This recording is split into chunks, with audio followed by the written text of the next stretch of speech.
Kalau aku jadi presiden yang harus mencintai seluruh rakyatnya, maaf, aku pasti tidak bisa, karena aku cuma mencintai Milea.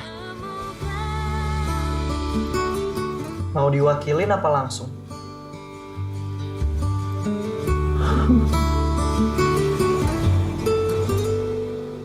Assalamualaikum warahmatullahi wabarakatuh. Gue mau cerita nih teman-teman.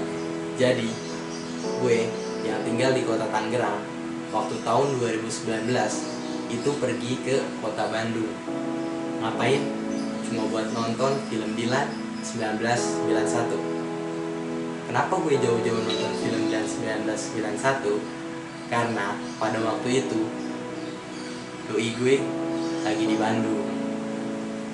Nah, sukses ngeraih 6 juta penonton dalam 30 hari penayangan. Film Dilan ini dibilang sukses karena meraih penonton terbanyak di Indonesia. Buat kalian yang belum tahu, apa sih film Dilan ini? Film Dilan adalah film yang menceritakan sepasang remaja di tahun 90-an yang menjalin hubungan. Nah, laki-lakinya itu yang sampai sekarang gua nggak tahu nama panjangnya, itu dalam film dinamakan Dilan. Dan seorang wanita yang bernama Milea, bernama panjang Milea Adnanuse, itu siswa perempuan yang pindah dari kota Jakarta ke kota Bandung. Film ini merupakan visualisasi dari karya Pidi Baiq.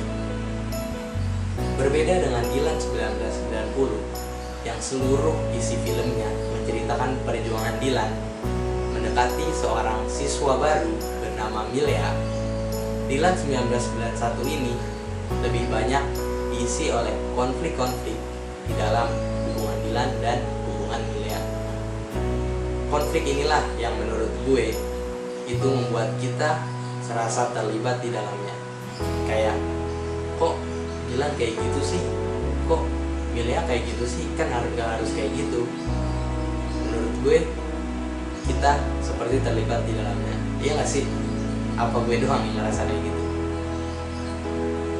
Konflik apa aja sih yang terjadi di film Dilan 1991?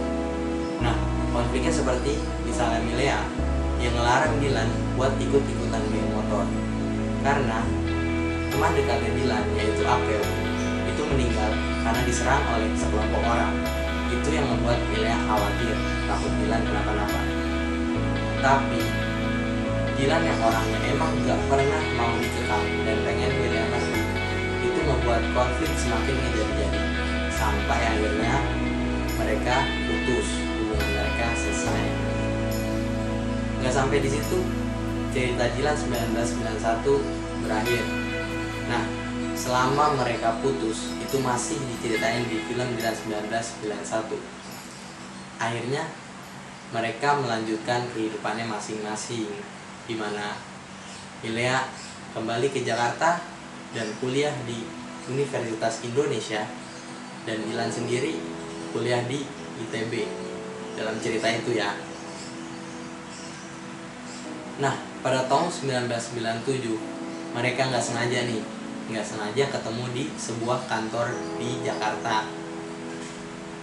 Di dalam cerita itu Dilan lagi magang di kantor perusahaan tersebut, bertemu sama Milea yang notabene Milea itu udah jadi tunangan laki-laki bernama Mas Herdi, atasan Dilan. Diceritain di adegan itu sih, si Dilan sendiri emang udah hari terakhir magang. Nah, karena pertemuan singkat ini, akhirnya Milea ngejar Dilan ke stasiun Gambir karena menurut satpam kantor tersebut, Dilan mau balik ke Bandung. Kalau yang gue tangkap sih, dalam cerita ini emang mereka berdua walaupun udah putus dan Milea udah tunangan, itu mereka berdua masih sama-sama saling cinta. Jadi mereka berdua emang gak bisa nyembunyiin perasaannya. Cinta abadi kali ya.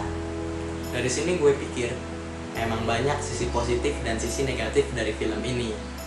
Sisi negatifnya yaitu kayak berantem sama guru, berantem antar geng, atau terlebih kayak pertengkaran yang terjadi ini kan hal negatif ya. Tapi sisi positifnya juga banyak, dimana Dilan ini adalah sosok yang pinter di dalam cerita ini ya. Nah, itu yang bisa kalian tiru, dan dia adalah laki-laki yang penyabar. Dan pesannya untuk perempuan nih, janganlah kalian ngekang laki-laki dengan ancaman-ancaman, dan jangan cepat ambil keputusan sendiri.